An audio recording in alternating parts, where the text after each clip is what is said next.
Alors, bonjour à tous, vous allez bien? C'est une belle journée aujourd'hui. Elle a été pour nous. C'est la Pâque. Bonsoir à tous, vous qui êtes connectés. Nous sommes là ensemble. Nous montrons au diable que notre foi est basée sur la personne de Christ.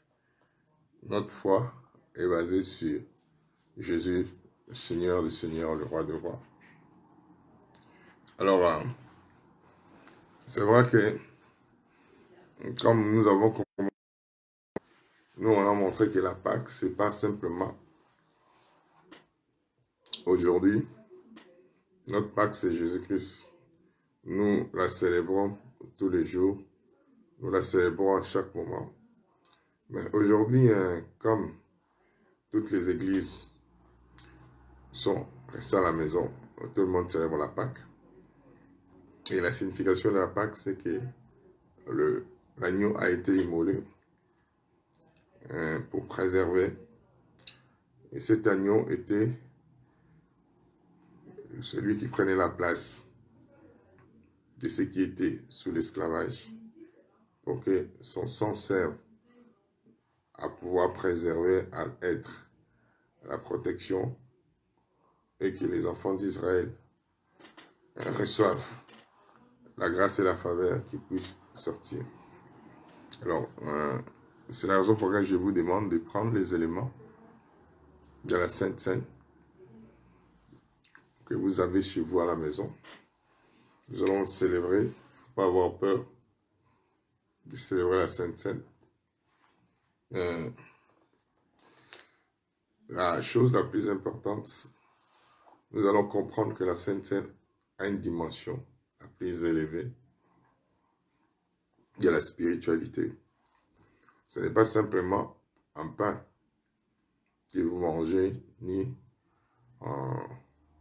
du vin ou du jus que vous buvez. Vous communiez avec le Seigneur Jésus-Christ. Vous devenez une seule personne avec lui. Et beaucoup de gens n'ont pas compris. Je vais essayer un peu d'expliquer un peu l'importance de cet acte. Parce que j'avais expliqué, j'ai beaucoup de choses à vous enseigner là-dessus. Mais j'avais commencé hier à dire que l'Église doit évoluer maintenant dans la dimension, pas simplement du naturel, la dimension du surnaturel. Célébrer la Sainte Seine, ce n'est pas une dimension du naturel. Célébrer la Sainte Seine, c'est la dimension du surnaturel. Et pour saisir ces choses-là, vous devez comprendre. Hier, je vous ai montré que Daniel, c'est le fait de manger, le fait seulement de manger a un impact, pas simplement dans le naturel, a tout d'abord un impact dans le spirituel. C'est la raison pour laquelle vous allez voir Daniel. La première chose qu'il a fait, il a refusé de manger sur la table du roi. Et ce que les gens ne savent pas, hein, célébrer la Sainte Seine, c'est toute une initiation. Vous êtes en train d'être initié dans une dimension la plus élevée. Et beaucoup d'enfants de Dieu ne savent pas, ne comprennent pas. J'aimerais ouvrir certaines choses qui vont nous aider, nous, enfants de Dieu, à ne plus fonctionner dans le naturel. Parce que aussi longtemps que nous fonctionnerons dans le naturel, nous serons victimes du diable par rapport à sa façon de faire, par rapport à sa façon d'agir. Il faut que toi et moi, que nous comprenions que l'Église n'est pas une entité tout d'abord naturelle. C'est une entité spirituelle, esprit. Et pour que l'Église puisse avoir la victoire, la suprématie et la primauté, l'Église doit fonctionner dans le surnaturel. Et malheureusement, nous, de Dieu, nous ne réalisons pas que le surnaturel, c'est ce qui va nous donner la victoire. Alors, je reviens sur ce que j'avais commencé, sur Daniel chapitre 1. Je reviens au verset 4. Des jeunes garçons sans défaut corporel. Daniel chapitre 1, verset 4. Des jeunes garçons sans défaut corporel, beaux de figure, doués de sagesse, d'intelligence et d'instruction. De servir dans le palais du roi et à qui l'on enseignerait les lettres et la langue des Chaldéens. Le verset 5. Le roi leur assigna pour chaque jour. Le roi leur assigna pour chaque jour une portion de mets de sa table. Écoutez bien. Et du vin dont ils buvaient, voulant les élever. L'objectif, c'est quoi? Il veut les élever pendant 3 années, au bout duquel ils seraient au service du roi. Mais la Bible dit, Daniel s'y opposa. Daniel refusa. On parle ici, écoutez bien, le roi assigné, leur assigna. Le roi leur assigna. La Bible n'a pas dit que le cuisinier, le roi leur assigna une portion. Le roi leur assigna une portion de mets de sa table et du vin dont il buvait. Sa table et du vin dont il buvait, au bout desquels il serait au service du roi. Et c'est là où j'aimerais vraiment commencer à expliquer certaines choses. Tu ne peux pas servir à un niveau très élevé, que ce soit dans la dimension du monde ou dans la dimension ecclésiastique, sans que tu sois initié à un niveau très élevé. Ce mot-là, initié, c'est un mot qui fait aujourd'hui débat, surtout quand vous l'utilisez dans l'Église. Mais ce que les gens oublient en réalité, regardez bien, il dit pendant 3 ans.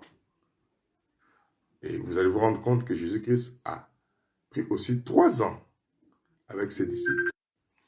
Il prenait le temps d'initier ces personnes dans l'objectif qu'ils reçoivent les enseignements, dans l'objectif qu'ils reçoivent la pensée et la façon de faire de Dieu. Mais si il n'avait pas fait, il n'y aurait pas eu cette façon de faire. Alors, malheureusement, l'Église n'a pas su prendre le temps de faire comprendre que nous ne venons pas tout d'abord à l'Église pour pouvoir des mariages aux gens. Nous ne venons pas tout d'abord à l'Église pour pouvoir à tel besoin de quelqu'un. Nous venons d'abord pour connaître le Seigneur, pour être dans une communion profonde, totale et glorieuse avec Jésus-Christ. Si nous commençons à comprendre cette dimension, il est très important pour toi, fils et fille de Dieu qui vient à l'église, il est très important que tu comprennes que quand tu viens à l'église, tu viens pour être initié dans les choses de Dieu. Et quand vous ne comprenez pas cette réalité, vous allez mener une vie spirituelle normale. Vous allez penser que ce qui est important, c'est que vous venez, vous priez, vous rentrez chez vous. C'est ça l'erreur, comme j'avais dit l'autre jour. On ne vient pas donner notre vie au Seigneur. C'est lui qui nous a donné sa vie. Mais comme il nous a donné sa vie, cette vie qui nous a été donnée, c'est un mystère. Mais un mystère ne peut pas être découvert comme ça, facilement. Il faut y travailler. Et quand vous ne comprenez pas ces choses-là, vous ne prenez pas des résolutions qui font que développer, afin que vous évoluez dans le surnaturel. Je veux revenir là-dessus. Ici, Daniel refuse d'être initié à la dimension de la vie, parce qu'il sait, à cette époque-là, dans la culture de cette époque, vous rendez compte que la nourriture qu'il mangeait était liée à la divinité pour initier les gens à avoir la dimension de la vie de cette divinité, afin de servir pour ces personnes-là. Mais maintenant, nous, l'Église, et ce que nous devons comprendre, l'Église, c'est une entité. Jésus-Christ a dit, je bâtirai mon Église. Il n'a pas dit, je bâtirai l'Église, je bâtirai mon Église. Quand il parle de bâtir son Église, ça veut dire, il y avait d'autres églises qui étaient. Rappelez-vous, le mot Église n'est pas un mot qui sort du milieu ecclésiastique. C'est du milieu politique. Il dit, je bâtirai mon Église. Donc, il dit, la mienne est différente des autres. Alors, si vous et moi, nous n'avons pas compris que nous sommes appelés à être initiés, nous allons penser que nous avons donné notre vie à Jésus. Non, on n'a pas donné notre vie. Il nous a donné sa vie. Et cette vie qui nous a été donnée, c'est un mystère. Tu ne peux pas découvrir un mystère facilement comme ça. Ces mystères-là, c'est cette vie mystérieuse qui est en nous, la vie Zoé qui est en nous, pour la découvrir, il faut que tu prennes des résolutions qui te poussent à aller plus loin pour fonctionner dans le surnaturel. Je prends Matthieu, chapitre 13. Venir à l'église n'est pas un endroit où on vient pour satisfaire tout d'abord ses besoins. Non. On vient à l'église pour être initié à la vie qui a été déposée en nous.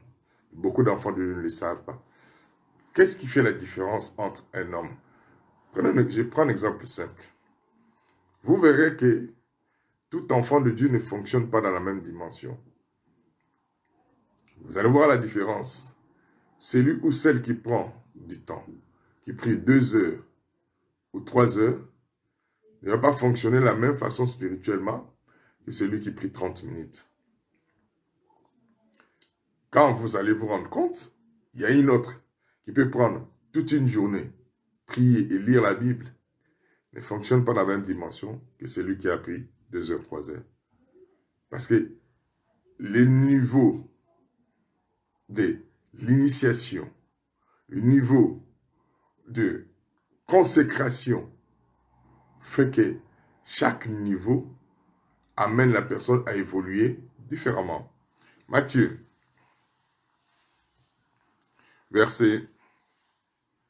Matthieu chapitre 13 à partir du verset 10. Les disciples s'approchèrent et lui dirent, pourquoi leur parles-tu en parabole? Les disciples s'approchèrent et lui dirent, pourquoi leur parles-tu en parabole? Les disciples, pas tout le monde, ok? Jésus répondit, parce qu'il vous a été donné.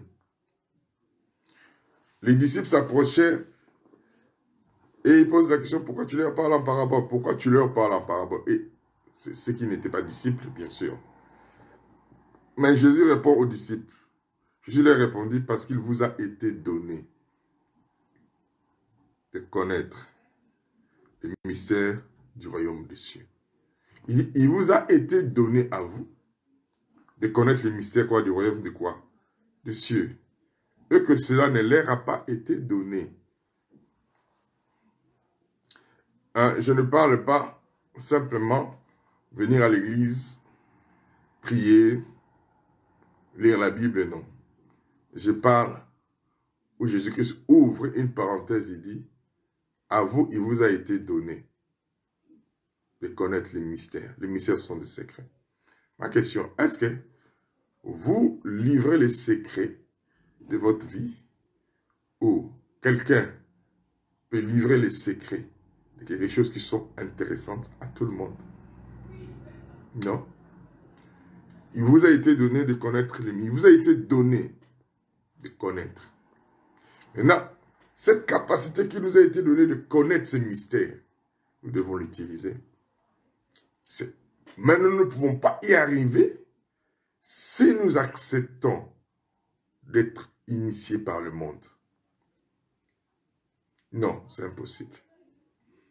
Les gens viennent à l'église parce que, pasteur, prie pour moi, je vais avoir un mariage.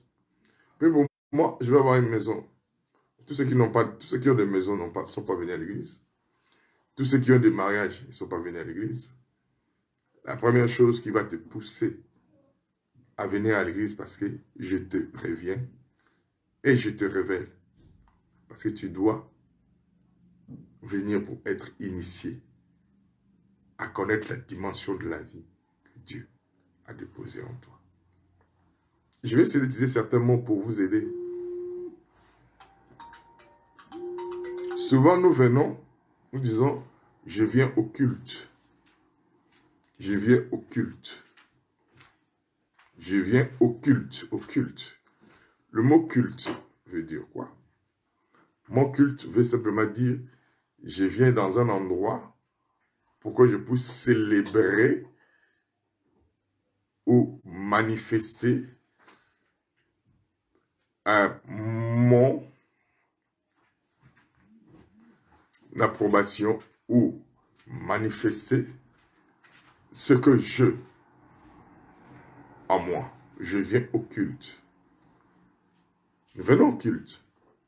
Mais quand je viens pour venir au culte, avant que je vienne à la célébration, nous venons au culte parce que nous allons chanter, nous allons donner des témoignages, nous allons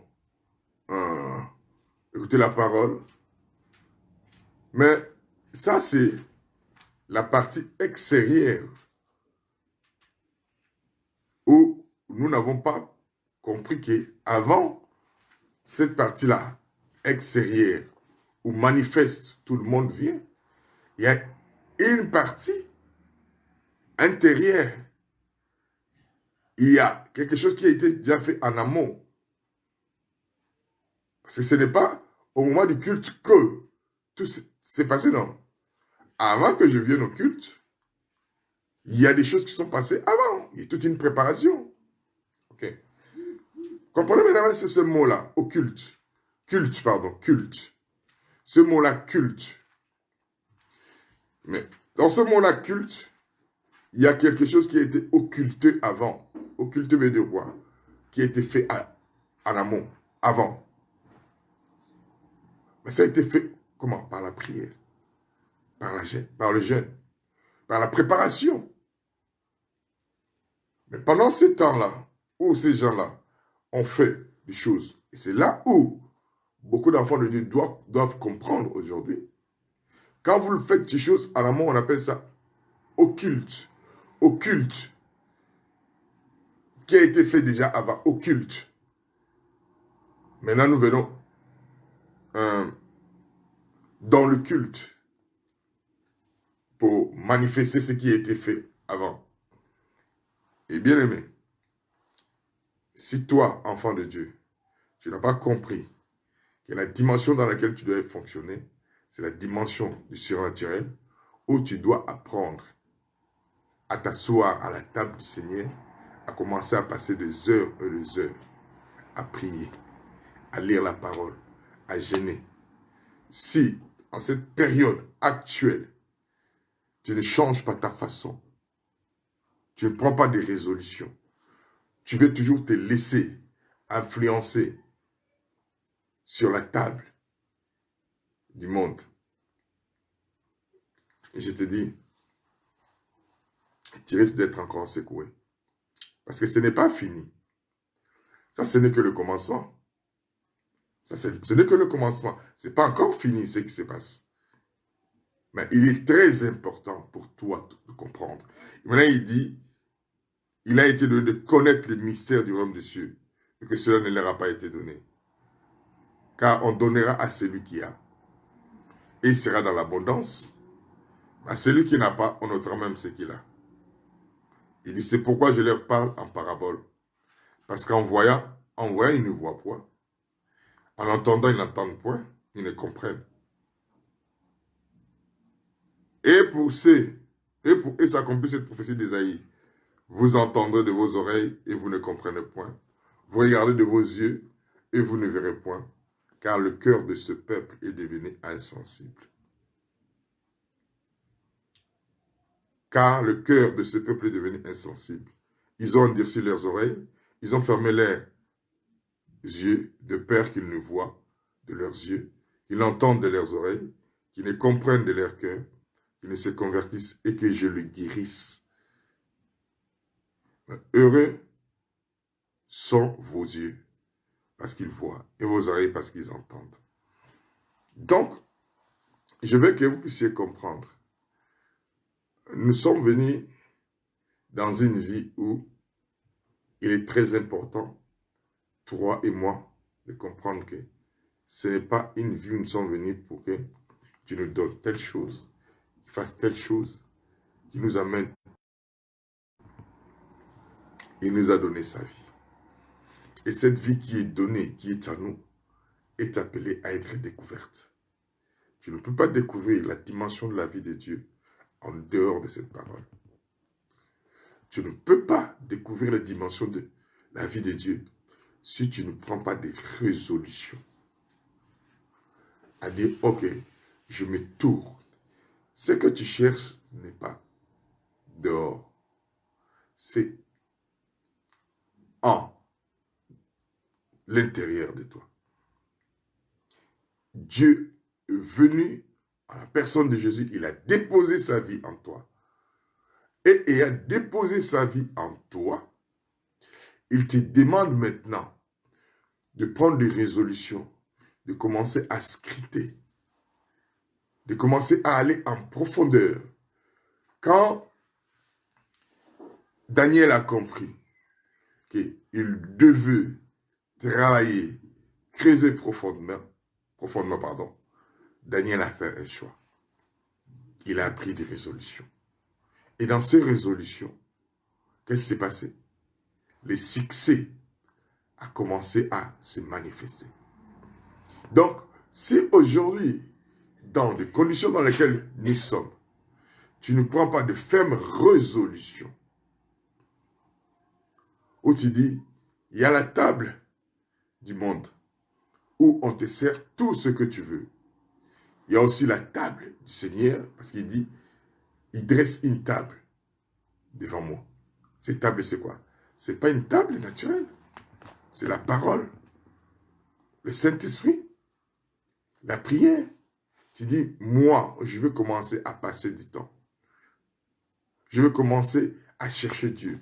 Retourne dans Daniel.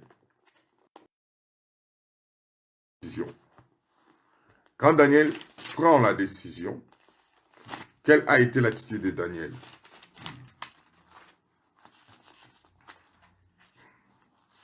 Daniel chapitre 1. Daniel a pris la décision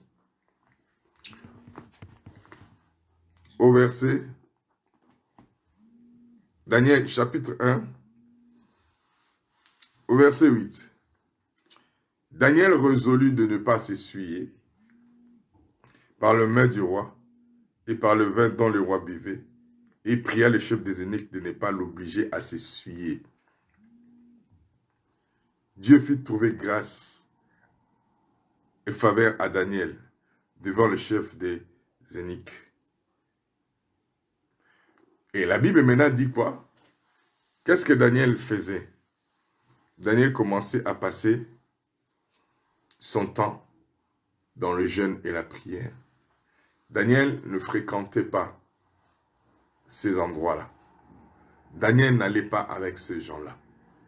Et vous savez, dans l'histoire de Daniel, vous allez vous rendre compte que beaucoup se sont rendus compte que Daniel avait la suprématie dans sa vie. Et il était plus élevé que eux. Bien qu'il était avec eux, il menait une vie surnaturelle qui faisait que eux, ils ne pouvaient pas égaler Daniel. Parce que Daniel a compris que si je m'assois à la table du roi et que je communie avec ces choses, je ne parle pas de la nourriture, je parle de la puissance qu'il y avait et de toutes les cérémonies, tout ce qui englobait, entourait cette façon de faire, de manger. Parce que cela était lié à des divinités. Daniel a dit non, je ne veux pas être initié à la puissance démoniaque. Je fais le choix d'être initié à la puissance divine. Et Daniel a fait quoi? Regardez bien. La Bible dit ici,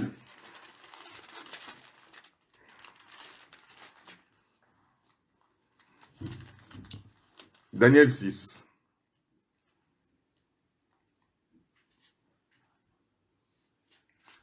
Regardez bien. Regardez les résolutions de Daniel, comment Daniel procédait.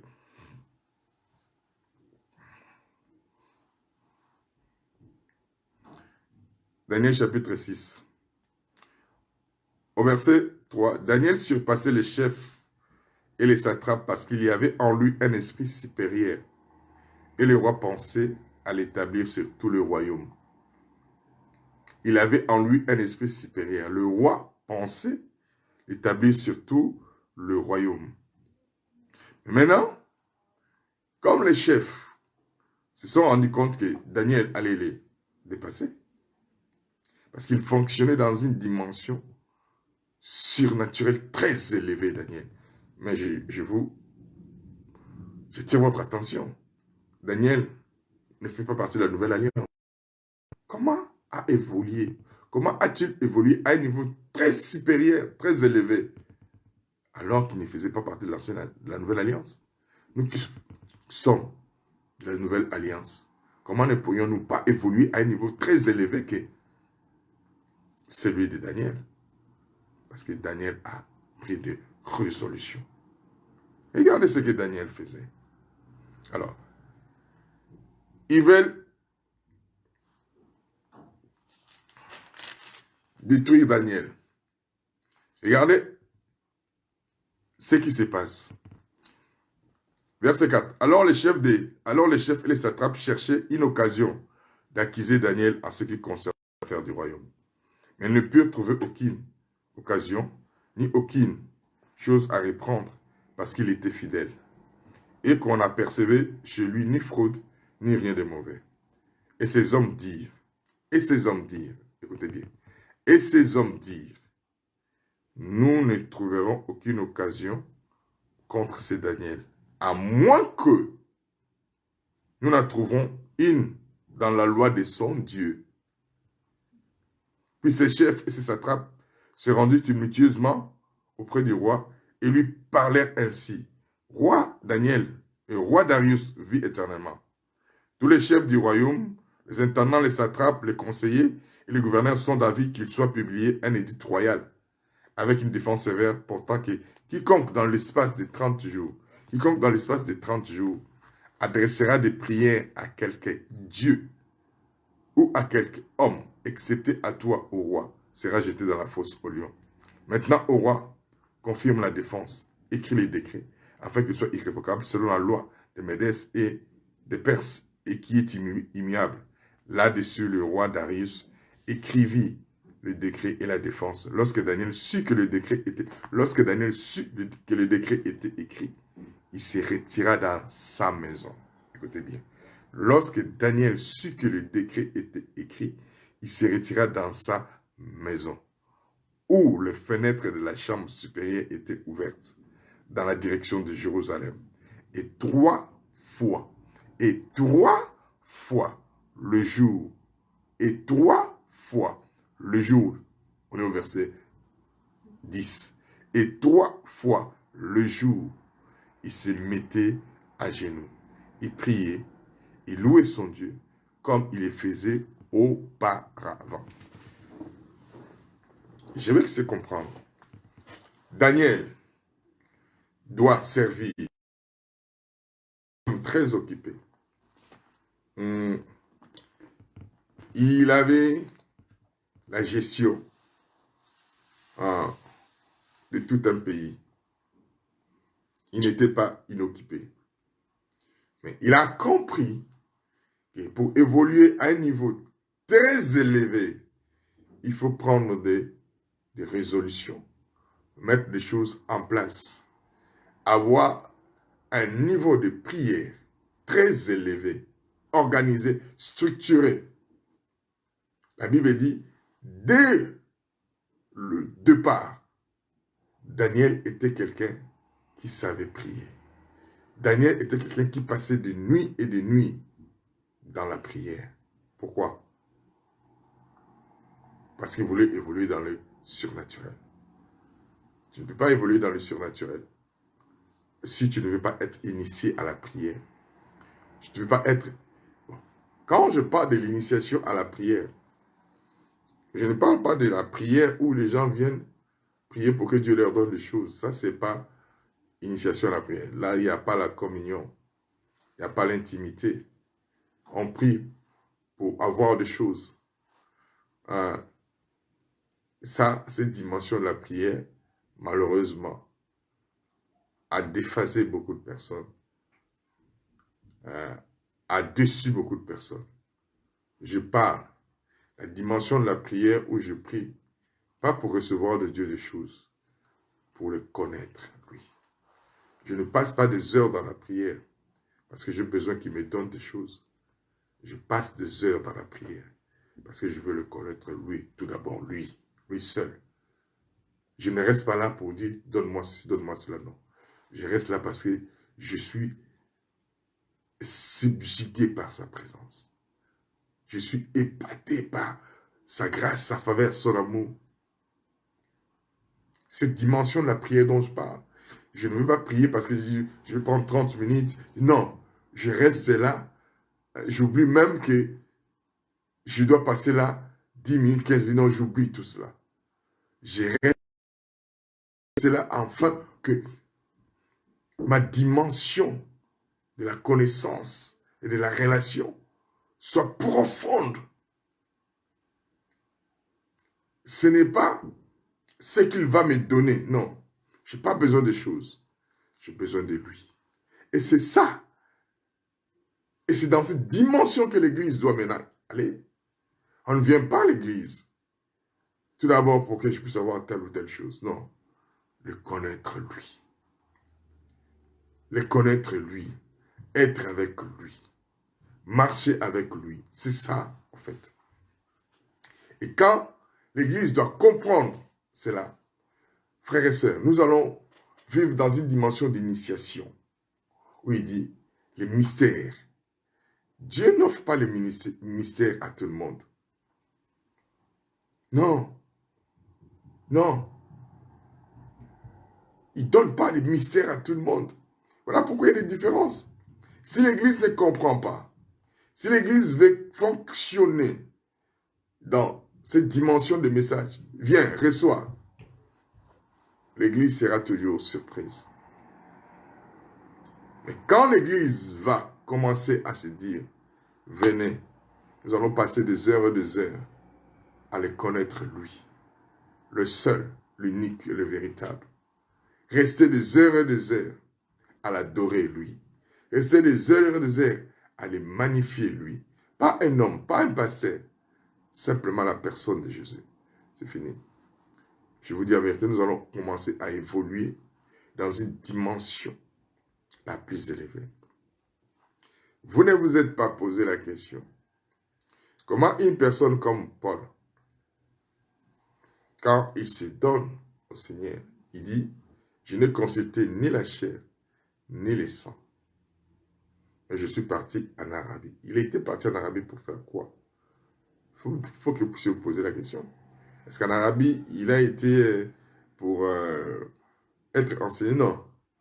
Il a été en Arabie pour commencer à passer du temps avec le Seigneur, à être initié à la dimension de la vie qu'on avait déposée en lui. Il est resté là pendant plus de 2 ans seul. À faire quoi? À s'initier à la vie qu'on avait déposée en lui, dans la prière, les jeûnes. C'est là qu'il a commencé à recevoir des révélations. Pendant les 2 ans où il est parti en Arabie, il n'y avait pas d'église là-bas. Il n'y avait personne que Paul connaissait. Mais il est parti pour s'initier à la vie. Aujourd'hui, les gens viennent à l'église Ils viennent, la première chose qu'ils regardent, ah, il y a pas, ah, ce frère-là, il est beau, hein. Si ce frère m'épousait, ou cette sœur-là, si je l'épousais, arrêtez. C'est ça le vrai problème. Les gens ne veulent pas découvrir la vie qui a été déposée en eux. Ils ne veulent pas prendre des résolutions pour s'initier. Vous ne venez pas à l'église tout d'abord pour telle ou telle chose. Vous venez à l'église parce qu'il y a une vie qui a été déposée en vous. Et quand vous venez à l'église, quand nous vous enseignons, et malheureusement, souvent dans certaines de nos églises, les pasteurs n'enseignent pas. Les pasteurs parlent. Et quand ils parlent pas de la parole. Ils parlent des histoires, ils parlent de choses. Il y a beaucoup plus de commérage qui est la parole. Il y a peu qui enseignent. Il y a peu qui révèlent la volonté de Dieu pour l'humanité. Nous avons une grande responsabilité. Mais il est très important, à toi qui m'écoutes, de commencer à prendre. Le succès ne vient pas parce que seulement tu viens à l'église. Ta vie doit évoluer dans le surnaturel. Si. Le surnaturel ne se manifeste pas comme ça. Le surnaturel commence à se manifester quand tu t'impliques. Quand tu commences à prendre du temps. Quand tu commences à se dire, ok, Dieu a déposé une vie en moi. Il faut que je la découvre par la lecture de la parole. Lecture de la parole, c'est autre chose. L'étude de la parole, ça veut dire quoi? Je prends un sujet bien déterminé, je prends ma Bible, je prends un cahier. C'est ça la vie de l'initiation. Beaucoup viennent à l'église comment? Ils viennent à l'église sans Bible. Je suis même choqué de voir beaucoup de personnes qui se disent enfants de Dieu. Ils n'ont pas de Bible. Mais ce que vous oubliez, c'est du monde des ténèbres. Quand ils se laissent initier, ils sont sérieux dans leur initiation démoniaque. Ils ne font pas d'écart. Mais les chrétiens, ils oublient. Ils pensent qu'ils viennent prier. Vous ne venez pas prier à l'église parce que tu peux prier partout. Quand tu viens à l'église, tu ne viens pas prier. Je te rappelle. Parce que tu pries partout. Jésus a dit prier sans cesse. Partout tu peux prier. Beaucoup de gens disent oui, je vais à la prière. Tu ne vas pas à la prière. Change ton langage. Tu vas où à la prière? Non. La prière, ce n'est pas dans un endroit. La prière, c'est une relation avec une personne. Tu ne vas pas prier, frère, sœur. Tu vas dans un endroit où tu vas être initié à la vie. Tu ne peux pas venir main vide à l'église. Tu dois apporter ta Bible. Pas seulement ta Bible. Tu dois avoir un cahier. C'est une vie d'initiation. Ce qui t'est enseigné, tu dois l'écrire. Le connaître.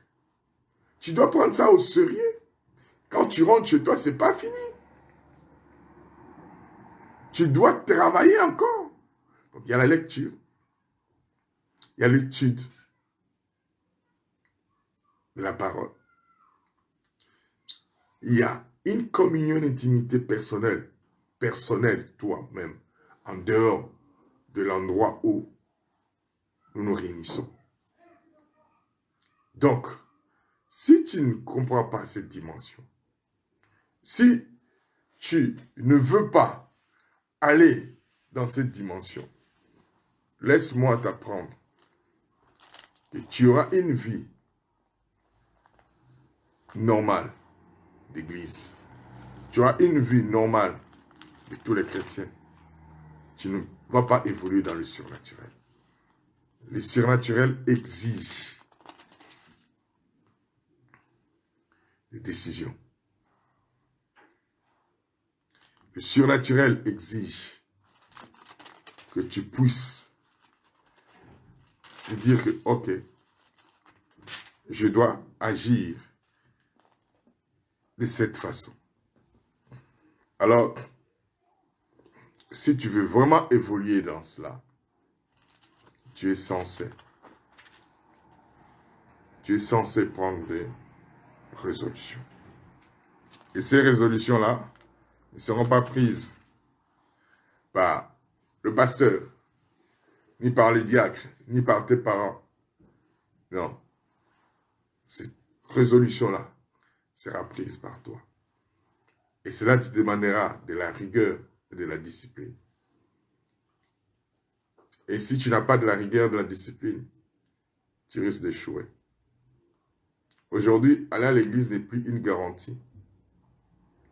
C'est vivre une relation profonde avec Dieu qui est une garantie. On a vu beaucoup de gens qui allaient à l'église, mais malheureusement, ils ont été victimes. Nous ne pouvons pas continuer à être victimes. La seule façon de ne pas être victime, c'est tu dois accepter d'évoluer dans le surnaturel. Et tu n'évolues pas dans le surnaturel parce que Dieu te dit simplement que tu dois évoluer. Tu évolues dans le surnaturel parce que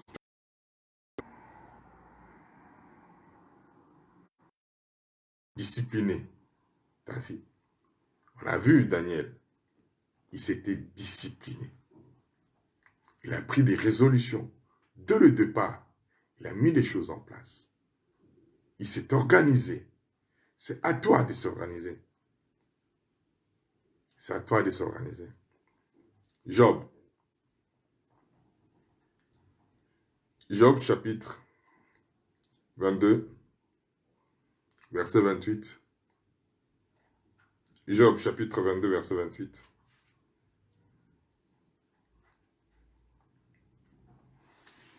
Chapitre 22, verset 28.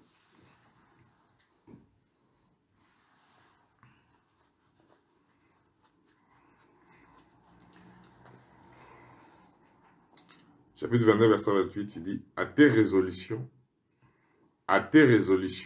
répondra le succès. Sur tes sentiers brillera la lumière. À tes résolutions répondra le succès. Sur tes sentiers brillera la lumière. Il est temps de prendre des résolutions. Ce n'est plus le temps de te laisser influencer par le monde. Ce n'est plus le temps de continuer à s'asseoir sur la table du monde. Je vous ai montré que l'initiation ne vient pas du jour au lendemain. Ça prend du temps. Et beaucoup d'entre nous ne savaient pas que le monde, nous sommes rendus compte que l'Église doit s'élever. L'Église doit décider.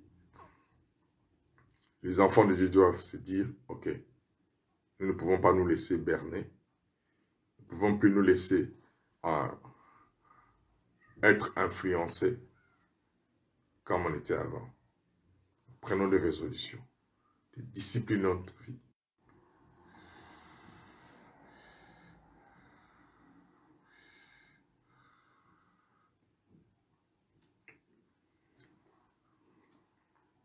Alors, je disais, on a un problème de connexion. Excusez-moi.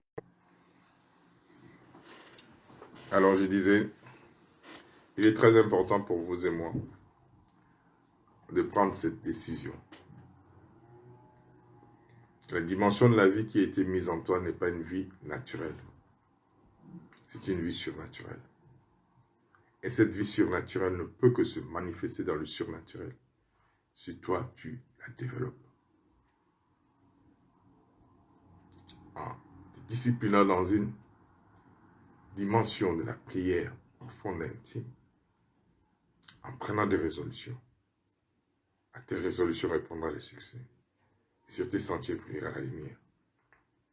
Tu vas te rendre compte que tu vas évoluer dans le surnaturel. Tu ne seras plus surpris par les diables. Nous ne serons plus surpris par les diables. Nous allons évoluer ainsi. Ce qui a fait que les pôles n'ont pas été surpris. La Bible dit jusqu'à ce que le vêtement de Paul pouvait guérir quelqu'un. Pourquoi? Parce qu'ils ont pris la résolution de ne pas vivre comme tout le monde. Ça veut dire quoi? Quand tu veux évoluer dans cette dimension, tu ne peux plus vivre comme tout le monde. Tu ne peux plus être accessible facilement. Tu ne peux plus être avec tout le monde. Tu dois choisir. Tu vas choisir. Tout le monde ne peut pas avoir accès à ton intimité. Tout le monde ne peut pas être avec toi. Et c'est ce qui fait qu'aujourd'hui, pour vivre dans le surnaturel, beaucoup de personnes ont du mal. Parce qu'on est avec tout le monde. On est partout. Et ça demande maintenant des résolutions. Où c'est la présence de Dieu qui va primer. C'est la personne de Jésus qui va primer. Là, ça demande de votre part. Ça demande de votre part une résolution. Qu'est-ce qu'une résolution, comme j'avais dit hier? Une résolution, c'est un acte par lequel, après réflexion, vous voyez le pour et le contre. Vous réfléchissez. Je vais aller plus loin. Ce n'est pas une décision, mais c'est une résolution. C'est un acte par lequel, après réflexion, vous avez tous les éléments. Vous décidez volontairement d'accomplir quelque chose. Vous dites, désormais moi, j'organise ma vie de telle façon. Je vais prier pour ça. Je vais prier de telle heure à telle heure. Voir ça. Donc tu te dis, je veux arriver là où Dieu veut que j'arrive.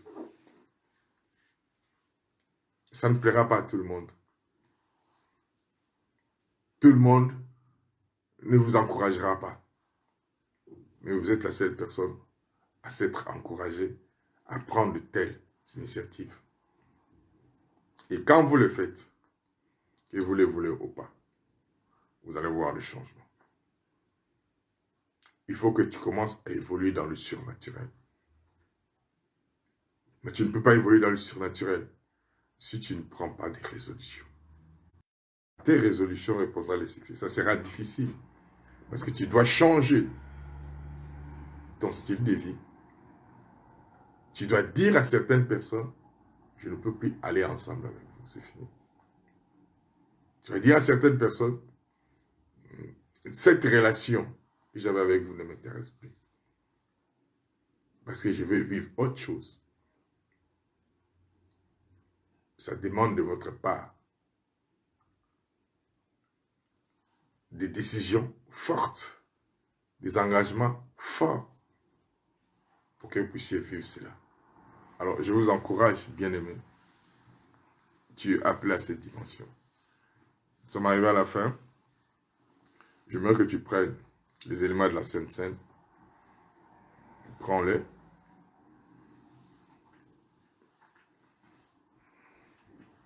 Prends les éléments de la Sainte Seine. Alors, il y a une question qui m'a été posée concernant la Sainte Seine. Est-ce qu'il faut que les gens soient baptisés pour prendre la Sainte Seine? C'est ce qui m'a été posé comme question.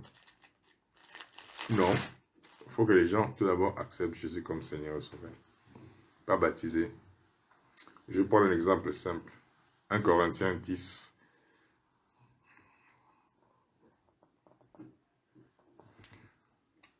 1 Corinthiens 10, verset 1.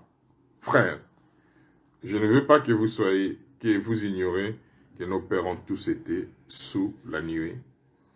Qu'ils ont tous passé, qu'ils ont tous passé au travers de la mer et qu'ils ont tous été baptisés à Moïse dans la nuée et dans la mer. Écoutez ça. Frères, je ne veux pas que vous ignorez que nos pères ont tous été sous la nuée. et qu'ils ont tous passé au travers de la mer, qu'ils ont tous été baptisés en Moïse, dans la nuée et dans la mer,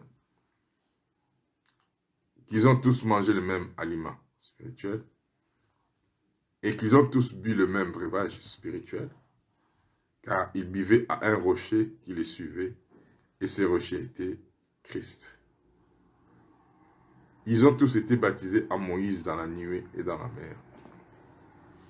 Alors ma question, ils ont célébré la Sainte Seine avant qu'ils traversent la mer, avant qu'ils soient sous la nuée, ou après? Ils ont célébré la Sainte, ils ont célébré la Pâque avant, pas après. Il n'y a aucun verset qui oblige, qui exige que les gens soient baptisés. Ça, c'est une conception religieuse. Et surtout, c'est la conception de l'Église Ensemble de Dieu qui impose cela. Ce n'est pas ce que la Bible a dit. Il faut croire en Jésus. Il faut croire en Jésus. Est-ce que les enfants peuvent manger? Oui. Aujourd'hui, on est à la maison. Quand ils ont célébré, quand ils ont établi l'institution pour la première fois, il dit l'agneau pour toute la maison et pour toute la famille. Si la maison est petite, donnez même aux voisins, y compris les enfants. Ok? C'est la religion qui essaie d'amener beaucoup de choses qui empêchent, je vais continuer ces enseignements, que nous puissions bénéficier de la bénédiction de Dieu. Prends les éléments de la Sainte Seine. Tu vas la Sainte Seine. Tu vas déclarer, excusez-moi, que Jésus est Seigneur.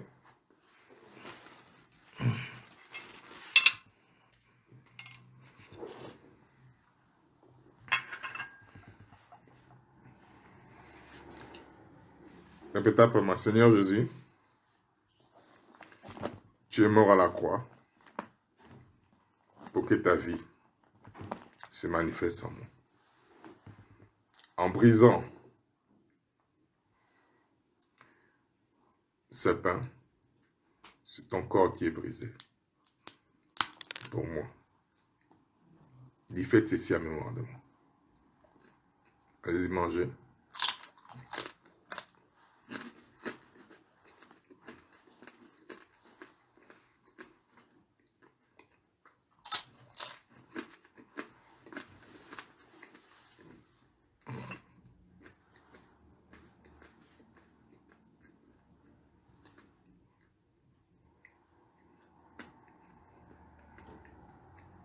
Il prit la coupe.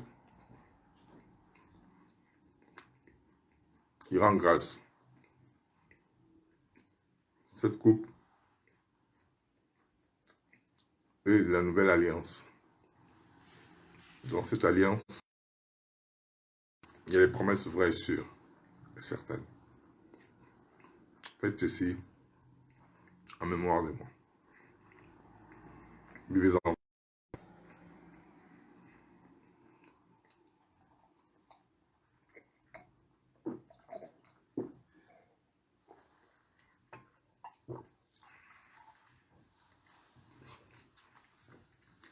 Amen. Alors, peuple de Dieu, Dieu prospère, m'a béni. Soyez bénis, soyez encouragés.